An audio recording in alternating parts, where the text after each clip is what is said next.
Morning students, आज हम कक्षा 6 का लेसन 2 स्टार्ट करेंगे। सम्मान में एक सकारात्मक विचार रखने वाली लड़की के विषय में बताया है, जिसे सदैव आगे बढ़ना ही आता है, जिसने कभी पीछे मुड़कर नहीं देखा। उसकी सोच इतनी सकारात्मक है जिसके रखते हुए वह सदैव उन्नति की ओर अग्रसर हो।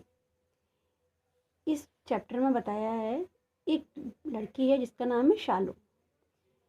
एक गरीब परिवार से ताल्लुकात रखती है, गरीब परिवार से है, जो रोज पैदल स्कूल जाती आती है। उसी की कक्षा में पढ़ने वाली लड़की जिसका नाम है शोभा, कार से झांकती हुई उससे कहती है कि शालू, जब तुम्हारे पास पहनने के लिए अच्छे कपड़े नहीं है, बस्ता नहीं है, खाना नहीं है और तुम्हारी स्वास्थ्य भी अच्छा नहीं है, तुम एक अच्छी छात्रा कैसे बन सकती हो। जब शालू ऐसा सुनती है तो उसे बुरा लगता है और मन में क्या सोचती है, क्या गरीब होना एक अभिशाप है? क्या एक गरीब बच्चा अच्छा छात्र नहीं बन सकता? गरीबी का संबंध शरीर से तो हो सकता है, लेकिन बुद्धि से नहीं। फिर वह महापुरुषों के बारे में सोचती है। तो कभी शोभा के विषय में सोचती है। शोभा का क्या है? शोभा तो एक बहुत अच्छी फैमिली को बिलोंग करती है। उसके पापा तो बहुत धनवान है, उसके पास तो कोठी है, कार है और नौकर चाकर हैं। उसे घमंड है, लेकिन फिर भी अपने माता से मिले हुए संस्कारों से वो क्या कहती है कि ईश्वर सब देखता है, मुझे निराश होने की आवश्यकता नहीं है। क्योंकि ऐसा क्यों सोचती? क्योंकि शालू एक सकारात्मक सोच वाली लड़की थी। शालू एक गांव में रहती थी जिसके पिता एक किसान थे और 3 साल पहले ही उनकी मृत्यु हो चुकी थी। वह अपने माता पिता की इकलौती संतान थी। गांव वाले भी बहुत परेशान होते थे, बहुत माता को उसके को ताने सुनाते थे कि एक लड़की, और वो भी गरीब परिवार से, उसके पास खाने पीने को कुछ नहीं है और माँ उसे पढ़ाने के लिए चली है। शालू की माँ धन से तो गरीब थी, लेकिन उसके विचार बहुत अच्छे थे। वो कि हमेशा क्या चाहती थी, जैसा हर माँ बाप चाहते हैं कि हमारा बच्चा खूब पढ़े। शालू की माँ इतना निर्धन परिवार से थी, उसके पास धन नहीं था, लेकिन उसके बाद ही वो शालू को बहुत पढ़ा लिखा कर चाहती थी कि वो उसके पिता का नाम रोशन करे। और इसके लिए वो क्या करती थी कि उसे बहुत अच्छी अच्छी कहानियाँ सुनाती थी। जब वो कहानियाँ सुनती थी तो शालू क्या थी कि सुनते सुनते इतनी रोमांचित हो जाती कि उसका अभिनय करने लगती। किसका अभिनय? उस कहानी के पात्र का अभिनय। शालू जहाँ पढ़ती थी उसका विद्यालय उससे काफ़ी दूर था। सब बच्चे तो कार से आते थे, किसी के भाई बहन छोड़ जाते थे, लेकिन शालू बेचारी पैदल ही जाती थी। शालू बहुत छोटी थी उम्र में, लेकिन उसकी अक्ल बहुत थी। सब उसकी लड़कियां, 5 उसकी लड़कियां थी, क्लासमेट से उसे काली कलूटी या घास वाली कहकर चढ़ाती, लेकिन शालू बुरा नहीं मानती क्योंकि उसे आदत पड़ चुकी थी। एक दिन उसकी कक्षा की एक छात्रा रिया ने पूछ ही लिया, शालू, क्या तुम वास्तव में काली कलूटी और घास वाली हो? शालू ने उसको बुरा नहीं लगा। उसने क्या कहा, हाँ हूँ तो क्या हुआ, मेरे पास अब पैसा नहीं है, अपना खर्च स्वयं उठाती हूँ, किसी तरह का आभार नहीं है, ना मैं किसी आभार बनना चाहती। और फिर रंग रूप क्या हमारे हाथ की बात है, ये तो ईश्वर की देन है।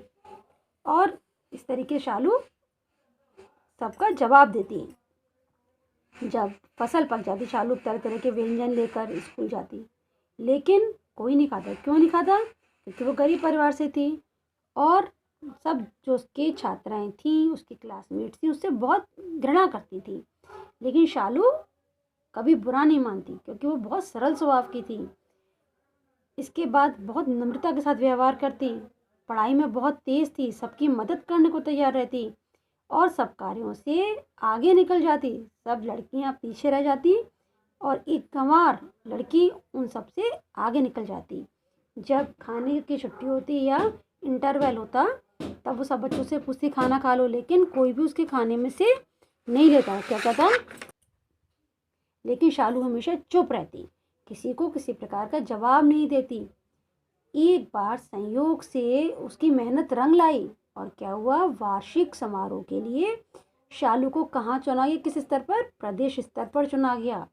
और समारोह की अध्यक्षता राज्यपाल को करनी थी, जिसके लिए बहुत समय पहले से ही विद्यालय को सजाना शुरू कर दिया।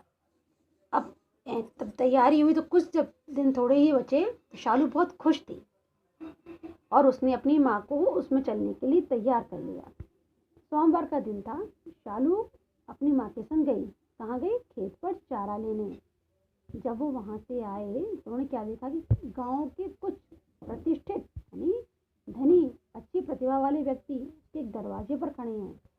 शालू ने नम्रता से सबको नमस्कार किया और उसका चेहरा पसीने से भीग गया।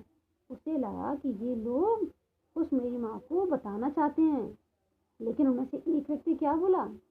मैं यहाँ का डीएम हूँ और मुझे ऐसी छात्रा पर गर्व है। तुम्हारी बेटी ने संगीत, कला और पढ़ाई में पूरे प्रदेश में प्रथम स्थान प्राप्त किया है। इससे न केवल हमारे गांव का बल्कि हमारे प्रदेश का नाम रोशन किया है। परसों तुम्हारा सम्मान होगा। आपको वार्षिकोत्सव में आना है। और आमंत्रण पत्र दिया और शालू की पीठ थपथपाई। सबने सजल नेत्रों से, भीगी हुई नेत्रों से उसको प्रणाम किया। अब धीरे धीरे करके एक दिन, कौन सा दिन आ गया?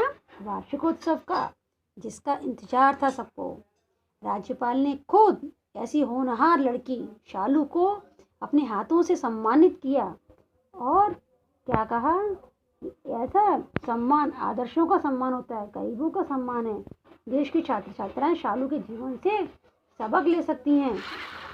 इससे बड़ा सम्मान किसको दिया? उसकी माँ को, जिन्होंने उसके अंतर मन में प्रेरणा का दिया जलाया। सारा माहौल कैसे गूंज उठा बताइए? तालियों की गड़गड़ाहट से। स्कूल की सारी छात्राएं जो उससे घृणा करती थी, शर्म के मारे पानी पानी हो गईं और शालू के अध्यापक अध्यापिकाएं स्वयं को उसका गुरु होने पर गर्व महसूस करने लगे। इससे हमें क्या पता चलता है कि कभी भी हमें अपनी आर्थिक स्तर को अपनी आगे होने वाली उन्नति के आगे नहीं आना देना चाहिए। चाहे हम गरीब परिवार से हैं या अमीर परिवार से हैं, हमें निरंतर आगे बढ़ते रहना चाहिए। कभी किसी की बात का बुरा नहीं मानना चाहिए। Thank you.